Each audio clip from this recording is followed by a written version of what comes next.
नमस्कार मित्रांनो, प्लॉटचा आज 55 दिवस आहे आणि प्लॉटमध्ये ओव्हरऑल ही सिच्युएशन आहे. समजा की या पोझिशनला आता घड आहेत आणि याच्यामध्ये गळ पण चालू आहे, काही ठिकाणी सेटिंग पण झालेली आहे. काही एका दुक्का घड जे आहेत ते थोडेसे दोड्यामध्ये पण आहेत. तर ओव्हरऑल असं सिनेरिओ आहे इथं.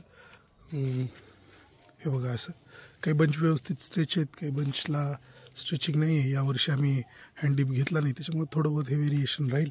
पण आम्हाला लागायची बंच साईज जी आहे ती एवढीच आहे आणि मला वाटतं की 3 डिपिंगनंतर बऱ्यापैकी याच्यामध्ये आणखी हे स्ट्रेचिंग होऊन येईल आणि व्यवस्थितरित्या जेवढा आम्हाला बंच लागतो तेवढा मिळेल. आता याच्यामध्ये मनी संख्या थोडीशी जास्त झाली आहे. ओव्हर सेट प्लॉट झालेला आहे, कारण की आम्ही गळीसाठी याच्यामध्ये फार स्टँडर्ड प्रॅक्टिसेस किंवा फार जास्त याला गळण्याचा प्रयत्न केला नाही, कारण की बंच साईज कुठे छोटी आहे, कुठं मोठी आहे, काही ठिकाणी बंचेस लहान आहेत. सो ही गोष्ट आपल्या कंट्रोलमध्ये राहावी क्रॉप लोडच्या बाबतीत, की आपल्याला जे टार्गेटेड घड आहेत तेवढे मिळावे आणि त्याच्यामध्ये संख्या कमी होऊ नये याच्यासाठी आम्ही थोडं गळीला यावेळेस फार जास्त ताकद नाही लावली किंवा गळीच्या प्रॅक्टिसमध्ये थोडेसे जरा कमजोरच आहेत समजा.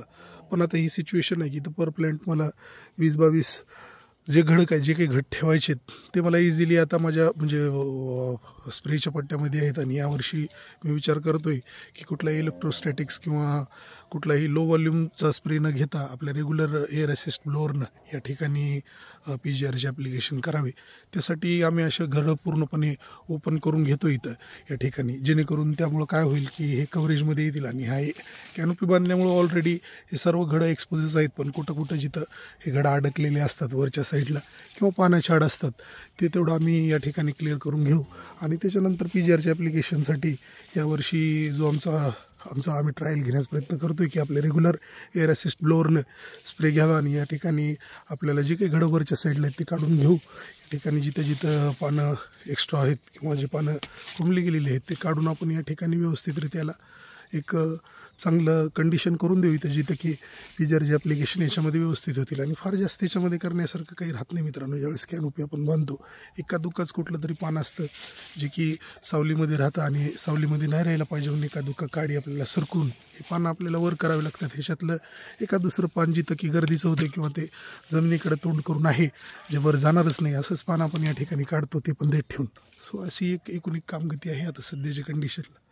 मॉडरेट क्रॉप लोड सध्या माझ्याकडे दिसतोय आणि सेटिंग नंतर मला वाटत नाही की याच्यामध्ये गेल्या वर्षीच्या टार्गेटनुसार काम करण्यामध्ये काही अडचण येईल. म्हणजे 8 ते 10 टनाच्या रेंजमध्ये आम्ही ॲक्सेप्ट करतो इथं की इथं हार्वेस्टिंग होईल आणि संपूर्ण एक्सपोर्ट क्वालिटी यावर्षी पण करण्याचा प्रयत्न आहे. जो बंच एक्सपोर्ट कॅरेटमध्ये जाईल तोच बंच झाडावर राहील ह्याची काळजी आम्ही 6 ते 8 mm दरम्यान घेऊ.